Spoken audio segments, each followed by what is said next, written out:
ભાઈબંધી બહોળા ઘાસ પાણીએ છલકાતી બાબરિયા વાડમાં હેમાળ નામનું નાનું ગામડું હતું. માત્ર વરુ નામનો ગરાસિયો હતો. માત્ર વરુને આંગણે 100 ભેંસો દૂધતી હતી. એક દિશાએ દરિયાનો કિનારો ને બીજી દિશાએ ગીરના ડુંગરા. વચ્ચે મીઠા પાણીવાળું હેમાળ ગામડું. ભાઈબંધીનો ભૂખ્યો માલધારી માત્ર વરુ રોજે રોજ મહેમાન ભાળીને ભારી પોરસાય છે. એક ટાણુંએ એકલો રોટલો ખાતો નથી. એક દિવસ પ્રભાતે ડેલીની ચોપાટમાં બેસીને માત્ર વરુ દાંતણ કરે છે.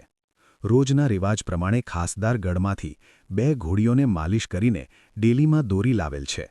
એટલે માત્ર વરુ ઘોડીઓના અંગે અંગ ઉપર હાથ ફેરવી પોતાના પ્યારા પશુઓની રેશમી રૂંવાટી ઉપર ક્યાંય ડાઘ તો નથી રહી ગયો ને એની તપાસ કરી રહ્યો છે. તે વખતે એક પરદેશી પરોણાએ આવીને માત્રાભાઈને રામરામ કર્યા. માત્રાભાઈએ સામા રામરામ કરીને મહેમાનને બાજુમાં બેઠક દીધી. આવનાર ચિંથરે હાલ છે. હાડકાના માળખા જેવું શરીર છે. હજામત વધી ગઈ છે. છતાં એની અમીરાત અછતી રહેતી નથી. પાણીદાર આંખો અને વેંતવહા પહોળું કપાળ મોઢાની કરચલીઓમાંથી પણ ઝલકે છે. વળી કસુંબાનું ટાણું થયું ત્યારે માત્રા વરુએ જોયું કે મહેમાનને તો 1 તોલો અફીણ જોઈએ છે.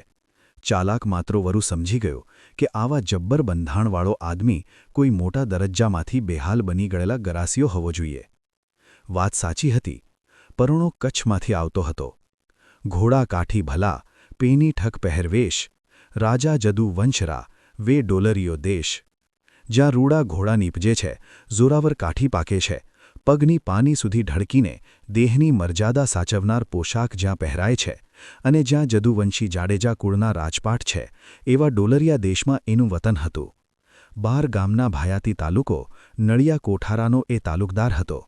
પણ કચ્છ ભૂપાળ રાવ પ્રાગમલજીના કાનમાં કોઈ ખટપટિયાએ ઝેર ફોંક્યું. રોષે ભરાયેલા રાવે અન્યાય કરીને જાલમસંગનું પરગણું આંચકી લીધું. હઠાળો રજપૂત રાવની લાચારી કરવા ન ગયો. ગામ છોડીને ચાલી નીકળ્યો. સગાવાલામાં ઘણા માસ ભટક્યો. આખરે પૈસે ટકે ઘસાઈ ગયો. ભિખારી બનીને ભમતો ભમતો સોરઠમાં ઉતર્યો છે. પોતાની કથની કહેવાની એને ટેવ નથી. અબોલ બનીને આજ માત્રાવરુને ઓટલે બેઠો છે. માત્રાવરુએ એનો તિરસ્કાર ન કર્યો. એને પૂછપરછ પણ ન કરી, કારણ કે દુખિયાને શરમાવવા જેવું થાય. માનપાનથી જાલમસંગને રાખ્યો. હજામત કરાવી, ખૂબ નવરાવ્યો, ધોવરાવ્યો, 2 જોડ નવા લુગડા કરાવી આપ્યા. પોતાની સાથે જ બેસાડીને જમાડતા. જાલમસંગ પણ કાંઈ બોલતો નથી. મુખ મુદ્રા પર ઉચાટ છવાયો છે. હૃદયની અંદર નળિયા કોઠારા સાંભળ્યા કરે છે. અને નીંદર ના આવે 3 જણા, કહો સખી કિયાં, પ્રીત વછોયા બહુરણા, ખટકે વેર હૈયા. હે સખી, કહે તો ખરી કે કયા 3 જણાને નિંદ્રા ન આવે? પ્રીતિના પાત્રથી જે વછોડાયા હોય, જેના ઉપર ઘણા કરજ અથવા ઋણ હોય, અને જેના હૈયામાં વેર ખટકતું હોય, એ 3ને નિંદ્રા ન આવે. એ ન્યાયે જાલમસંગ પણ અખંડ ઉજાગરે રાતો વિતાવે છે. આવી રીતે 15 દિવસ વીત્યા. પછી તો જાલમસંગને શરમ આવી. એણે રજા માગી. માત્રાવરુએ કહ્યું, ભાઈ, અહીં ઈશ્વરે જાર બાજરીનો રોટલો દીધો છે. તમે ભારે નહીં પડો. જાલમસંગની આંખોમાં જળજળિયા આવી ગયા. એ ન રોકાયો, ચાલી નીકળ્યો. માત્રાવરુએ પાશેર અફીણ, 10 રૂપિયા તથા 2 જોડ લુગડા સાથે બંધાવ્યા. ચાલતો ચાલતો જાલમસંગ નાગેશ્રી ગામને પાદર આવ્યો. થાકી લોથપોથ થઈ એક ઓટા પર સૂતો સૂતો વિચારે ચડ્યો. આમ ક્યાં સુધી હું રખડીશ? ક્ષત્રિય છું. મારે માથે અધર્વ ગુજર્યો છે. આમ ટાંટિયા ઘસડીને મરું તેના કરતાં બહારવટું ખેડીને કાં ન પ્રાણ આપું? સદગતિ તો થશે, અને કદાચ પ્રભુ પાધરો હશે તો ગયેલ ગરાસ ઘેર કરીશ. પણ બહારવટું કરવું કેવી રીતે? મારી પાસે તરવાર તો છે, પણ ઘોડું ક્યાં? હા, યાદ આવ્યું. હેમાળે, માત્રાવરુની ઘોડારમાં. આપશે? આપે નહીં. ત્યારે બીજું શું? ખાતર? અરર, જેનું ખાધું એનું જ ઘોદવું? પાપનો પાર રહેશે? કંઈ વાંધો નહીં. પાછળથી 1ને સાટે 10 ઘોડા દઈશ. મનસૂબો થઈ ચૂક્યો. જે 10 રૂપિયાની ખર્ચી માત્રાએ દીધી છે, તેમાંથી જ કોદાળી અને પાવડો લીધા. લઈને પાછો હેમાળને રસ્તે ચાલ્યો. બીજી રાત પડી, મધરાત થઈ. જાલમસંગ માત્રાવરુના દરબારગઢની પછી તે, જ્યાં 2 માણકી ઘોડીઓ બંધાતી, ત્યાં જ ખાતર દેવા એટલે કે બાકોરું ખોદવા લાગ્યો. ગઢમાં તો બધાઈ જ ઘસઘસાટ ઊંઘતા હતા. કોદાળીના ઘા કરીને એ ચોરે પછીતની અંદરથી ઘોડું નીકળી શકે એટલું મોટું બાકોરું પાડ્યું. રાતનો 3જો પહોર થયો ત્યાં માત્ર વરુ જાગ્યો. પોતે મોટો માલધારી હતો. ગીરના ગરાસિયા એટલે સેંકડો ભેંસો રાખનાર. એ જ એનો સાચો ગરાસ. માત્રાવરુએ માણસોને ઉઠાડ્યા, પહોર ચારવા ઢોર છોડ્યા. ગીરમાં અસલ એવો રિવાજ હતો કે માલધારી ધણી પોતે પણ માણસો લઈને ઢોરને પહોર ચારવા જાય. એ રીતે માત્રોવરુ પણ ઢોરને હાંકી સીમમાં ચાલ્યો ગયો. જાલમસંગે જોયું કે ઠીક લાગ આવ્યો, પણ શ્રાવણ માસની મેઘલી રાત, માથે ખૂબ વરસાદ પડેલો, પવનના સુસવાટા પણ નીકળેલા. બંધાણી આદમી, જર્જરિત શરીર, તેમાંય વળી ખોદવાની મહેનત પડેલી, એટલે ટાઢ ચડી ગઈ. આખો દેહ થરથર કંપે છે. અંગો કબજામાં રહી શકે તેમ નહોતું. ડાબલીમાંથી અફીણ કાઢીને થોડુંક લીધું, પણ એમ અફીણનું અમલ કેમ ચઢે? ઉપર ચલમ તો પીવી જઈએ. ચલમ ગજવામાંથી કાઢવા જતાં અંધારામાં હાથમાંથી ધૂળમાં પડીને દટાઈ ગઈ. મરણીયો ચોર દરબારગઢમાં દાખલ થયો. સામે માત્રાવરુએ તાજો જ પીધેલો હોકો પડેલો જોયો. હોકો લઈને પીધો તોય શરદી ન ઉઠી. શરદી ઉતર્યા વિના શી રીતે ઘોડી પર ચડીને ચાલી શકાય? બહુ મૂંઝવણ થઈ પડી. શું કરવું? ઓરડામાં નજર ફેરવી. રણનો તરસ્યો મુસાફર જેમ મીઠા પાણીની તળાવડી દેખે તેમ ઓરડામાં ઊંચે ઢૂલીએ સુવાળી રેશમી તળાઈ અને હૂંફાળા ઓઢણ દીઠા. બેહોશ દેહ ધ્રુજતો ધ્રુજતો કાંઈ સમજ્યા વિના ઢોલીએ ધસ્યો, પણ ઢુકડો જ જતા જ થંભ્યો. જાણે આંચકો લાગ્યો. ઢોલીએ કોઈક સૂતું છે. જબ્બર કાયા, નમણું ઘઉંવરણું મોઢું, થોડે થોડે ઘરેણે શોભતા નાક, કાન ને લાંબી ડોક, ખેંચાયેલ ભમરની કોરેલી કમાન નીચે પોપચે ઢાંકી બે આંખ. કેવા અનોધા તેજ એ આંખડીઓમાં ભર્યા હશે! એ બાબરિયાણી પોઢેલી હતી, ડુંગરમાં ભમનારી, શૂરવીરની ઘરનાર હતી, નિર્દોષ, ભરપૂર ને ભયંકર, ફણીધરના માથા ઉપર મઢેલા મણી જેવી. પણ જાલમસંગની આંખે અંધારા હતા. રજપૂતની નજર પારકા રૂપ નિરખવાનું નહોતી શીખી. એનું એને ઓસાણ જ નહોતું. એનું ધ્યાન તો એ પોઢનારી ઉપરથી ઉતરીને ઢોલિયામાં ખાલી પડેલ પડખા ઉપર મંડાણું છે. એના મનમાં થાય છે કે મારી કાયા થીજી ગઈ છે. બનાવટી ગરમી હવે કામ કરતી નથી. જીવવું હોય તો જીવતા માનવીની ગરમી જોશે. અહીં એક પડખું ખાલી છે. એ પડખામાં કાં ધણી હોય ને કાં છોકરું હોય. હે મધરાત, હે વિચુંભર, તમે સાખિયા રહેજો. પથારીમાં માત્રાવરુનું પડખું ખાલી હતું. બાબરિયાણી ત્રીજા પહોરની મીઠી નિંદરમાં ઘેરાઈ ગઈ છે. હૈયાના થપકારા, છાતીમાં ચાલતી શ્વાસ ધમણ અને નસકોરાની ધીરી બંસી જેવો સૂર, એ સિવાય બધુંય શાંત હતું. જાગી જશે એવો ભય નહોતો. વચ્ચે ખુલ્લી તરવાર મૂકીને જાલમસંગે શરીર ઢાળ્યું. સામેના શરીરમાંથી હૂંફ આવવા લાગી. હમણાં ઉઠી જઈશ એમ જાલમસંગના મનમાં થતું હતું ત્યાં તો બંધાણીની આંખ બીડાઈ ગઈ. એટલો થાક, એટલી શરદી, તેમ બીજી બાજુ રેશમી તળાઈ અને નારીના અંગની મીઠી હૂંફ. નિર્દોષ બંધાણી ઘસઘસાટ ઊંઘી ગયો. પહોર પછી પહોર વીતવા લાગ્યા. પ્રભાત થયું ત્યાં પહરચારીને માત્રોવરુ પાછો આવ્યો. ઓરડામાં પગ મૂકે ત્યાં તો પલંગ પર નજર પડી.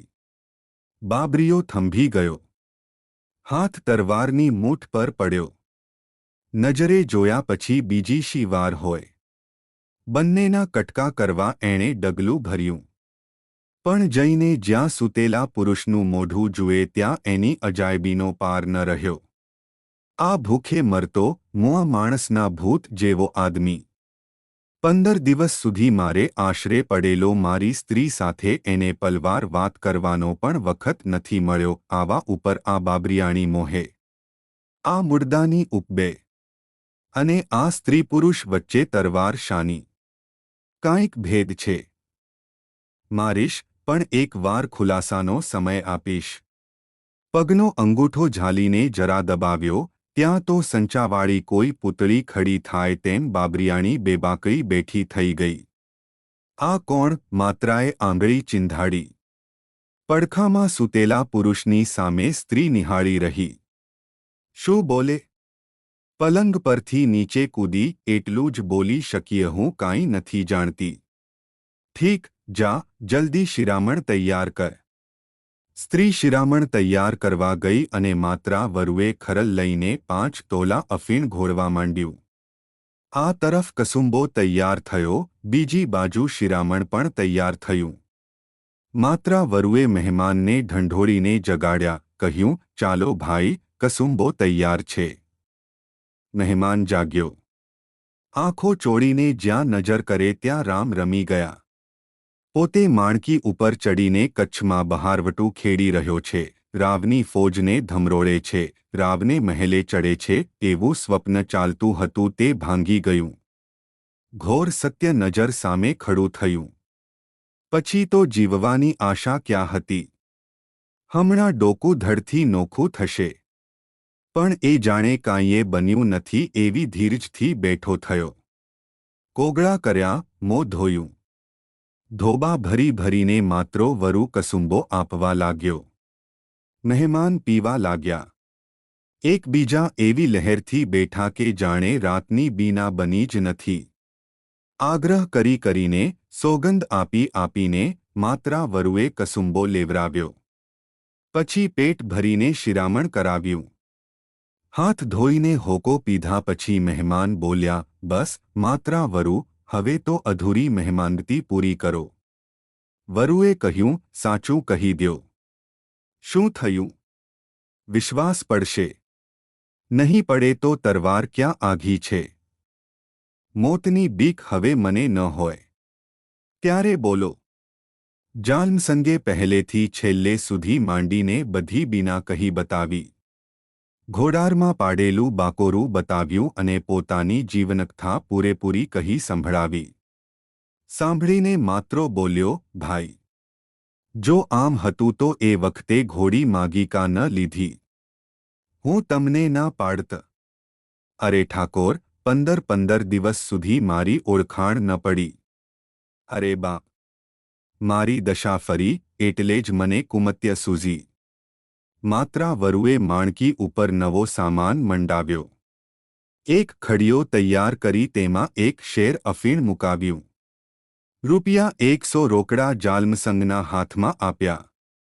પછી ઘોડી છોડી ડેલીએ જઈને બોલ્યા, લ્યો જાલમસંગ ઠાકોર, આ માણકી લઈ જાવને ગરાસ ઘેર કરો. જાલમસંગે હાથમાં લગામ તો લીધી. એના મનમાં તો આ બધી મશ્કરી જ લાગતી હતી. એ ધારતો હતો કે થોડે આઘે જઈશ એટલે આ ભરડાયરા વચ્ચે મને પછાડીને ચીરી નાખશે. માત્રા વરુએ એક બાજુનું પેંગડું પકડ્યું, મહેમાનને ઘોડી માથે ચડાવ્યા.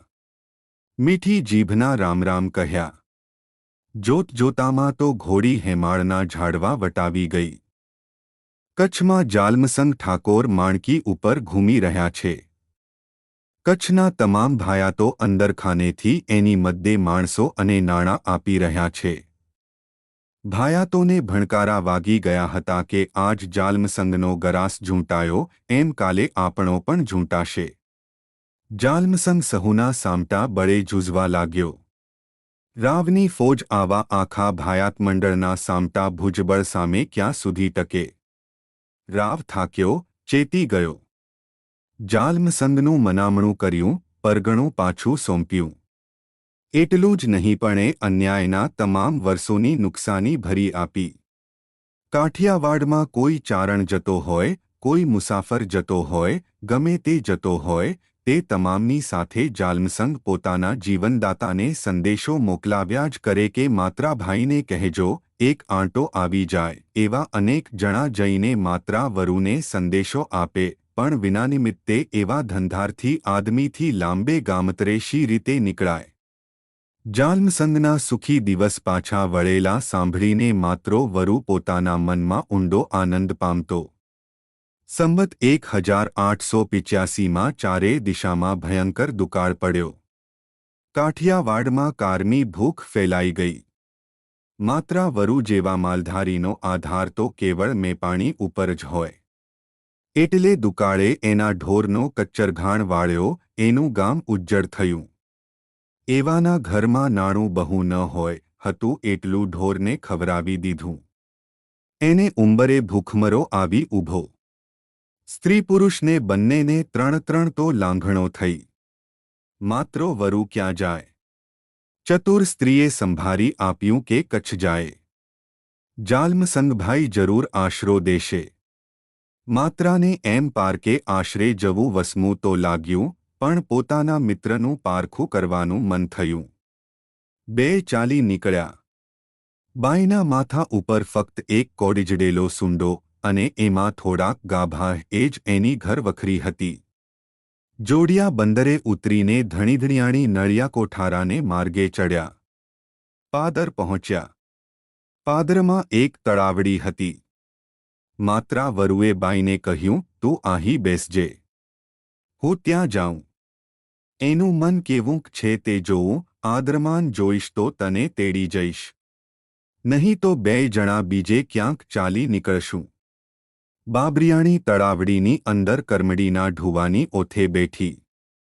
માત્રો વરુ ગામમાં ગયો. બજારની સામે જ દરબારગઢ હતો. ડેલીએ બેઠા બેઠા જાલમસંગે મહેમાનને આવતો જોયો. પોતાના મિત્રની અણસારી આવી, પણ મનમાં થયું કે અરે, માત્રા વરુની કાંઈ આવી હાલત હોય. વળી વિચાર આવ્યો કે કેમ ન હોય. હું 12 ગામનો ધણી હતો, તોય બેહાલ બની ગયેલો. ત્યારે આ તો માલધારી છે. એને પાયમાલ થતા શી વાર. ત્યાં તો મહેમાન નજીક આવ્યો, બરાબર ઓળખાણો. ડેલીમાંથી સામી દોટ કાઢીને જાલમસંગે મિત્રને બાથમાં લીધો. માણસો ચકિત થઈ ગયા. સૌને ઓળખાણ પડાવી. પછી પૂછ્યું, પણ મારા બોન ક્યાં? પાદર તળાવડી કાંઠે બેઠેલ છે. અરર, ત્યાં બેસાડી રાખ્યા. જાલમસંગે પોતાની પાસે 4 વર્ષનો કુંવર ગગુભા રમતો હતો તેને પોતે હરખના આવેશમાં કહી દીધું, જા બેટા, તારી માને કહે કે રથ જોડીને બધા ગાતા ગાતા પાદર જાયને ફૂઈને તળાવડીની પાળેથી તેડી લાવે. ફૂઈ એવું નામ સાંભળીને ગગુભાએ દોટ મૂકી. ફૂઈ અને તે તળાવની પાળે. ઓહો, કેવી હશે એ ફૂઈ! અદ્ભુત ફૂઈ!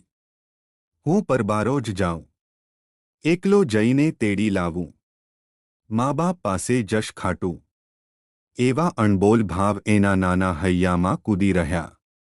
દરબારગઢની અંદર ન જતા એ તો પાદર તરફ જ દોડ્યો. લોકોની હડફેટને ગણકારી નહીં. તળાવડીને કાંઠે આવ્યો. સૂકી તળાવડીની અંદર કરમડીના ઢૂવાને છાંયે બાબરિયાણી બેઠેલી છે. બાળકે પોતાની કાલી કાલી વાણીમાં પૂછ્યું કે આઈ માલી ફૂઈ થેને? હા, આવ બેટા. હું જ તારી ફૂઈ છું. આવ મારા ખોળામાં. આતુર બાળક તળાવડીમાં ઉતર્યો. બાબરિયાણીએ એને ખોળામાં બેસાડ્યો. છોકરો ડાહ્યોડમરો થઈને ચૂપચાપ બેઠો. ફૂઈના મોં સામે જોઈ જ રહ્યો. એના શરીર પર હેમના દાગીના હતા. બાબરિયાણીને અવળી મતી સૂઝી. ચોપાસ નજર નાખીને જોયું તો કોઈ ન મળે. ઝડપથી બાળકની ડોક પોતાના જાજરમાન પંજામાં દાબી દીધી. એક તીણો અવાજ સંભળાણો અને સુકોમળ બાળકનો પ્રાણ ચાલ્યો ગયો. બાબરિયાણીએ એના અંગ પરથી તમામ દાગીના ઉતારી હુંડામાં મૂક્યા. મુર્દાને કૂવાની અંદર ઊંડે ઘાલી દીધું. ઉપર ધૂળ વાળી દીધી. પછી પોતે સૂંડો લઈ તળાવની પાળે આવીને બેઠી. થોડી વારમાં તો રણવાસમાંથી રથ આવીને ઊભો રહ્યો. જાલમસંગના ઠકરાણી નીચે ઉતર્યા. એકબીજા મળ્યા અને બોનને રથમાં બેસાડી ગામમાં લઈ ગયા. બહેનબનેવી તો હવે અહીં લાંબો વખત રહેવાના એમ સમજીને એક અલાયદી મેળી મહેમાનને માટે કાઢી આપી. સૂંડો લઈને કાઠિયાણી પોતાની મેળી ઉપર ચડી ગઈ. પોતે ક્યાંય સૂંડો અળગો કરતી નથી. જમવાનો વખત થયો. ગાદલી નંખાણી, થાળી પીરસાણી, પંગત બેસી ગઈ. પણ જાલમસંગને તો રોજ ગગુને સાથે બેસાડીને રોટલા જમવાનો નિયમ હતો. એને ગગુ સાંભળ્યો. એલા, ગગુ કેમ નથી દેખાતો? ગઢમાં ચારે બાજુ તપાસ થઈ, પણ ગગુભા ન મળે. ઠાકોર કહે કે મેં ગઢમાં મોકલેલો. રાણી કહે કે ગગુ અંદર આવ્યો જ નથી. ગગુને અંગે દાગીના હતા. એટલે ઠાકોરને ગામના કોળીઓ ઉપર વહેમ આવ્યો. બધાને બોલાવીને ધમકાવવાને મારવા લાગ્યા. પણ કોઈ ન માને. કોઈને ખબર નહોતી. વાવડ મળ્યા કે ભાઈ તો દોડીને પાદર તરફ જતા હતા. માત્રો વરુ પણ ઉચાટ કરવા લાગ્યો. પોતાની સ્ત્રીને પૂછવા ગયો કે એણે તો પાદરમાં ક્યાંય કુંવરને ભાળ્યો નથી ને. સ્ત્રીએ બધી વાત કહી, દાગીના બતાવ્યા. સાંભળીને માત્ર વરુ પથ્થરનું પૂતળું બની ગયો. તે આ ગજબ કર્યો. મેં જાણ્યું કે કોઈ વેપારીનો છોકરો હશે. મનમાં થયું કે આહી ભાઈ આદરમાન નહીં આપે તો કાલે ક્યાં જઈને ખાશું. હું અસ્ત્રી જાતઃ બુદ્ધિ બગડી. ડોક મરડીને મુર્દું તળાવડીની અંદર કરમડીના ઢૂવામાં દાટ્યું છે. પહેડીમાં દાગીનાની પોટલી બાંધી બગલમાં છુપાવી. માત્રો વરુ કાળુંધબ મોં લઈને મિત્રની પાસે આવ્યો. એકાંતમાં બોલાવીને કહ્યું, શા માટે નિર્દોષને પીટો છો? આ રહ્યા અપરાધી એમ કહીને દાગીના બતાવ્યા, બધી હકીકત કહી. જાલ્મસંગના મોં પરની એક રેખા પણ ન બદલી. એ બોલ્યા, માત્રાભાઈ, ચૂપ જ રહેજો. લાવો દાગીના મારી પાસે. ખબરદાર, જરાયે કચવાશો નહીં. હું હમણાં આવું છું. બગલમાં દાગીના સંતાડીને કોઈ ન દેખે તેવી રીતે જાલ્મસંગ એકલા તળાવડીમાં પહોંચ્યા.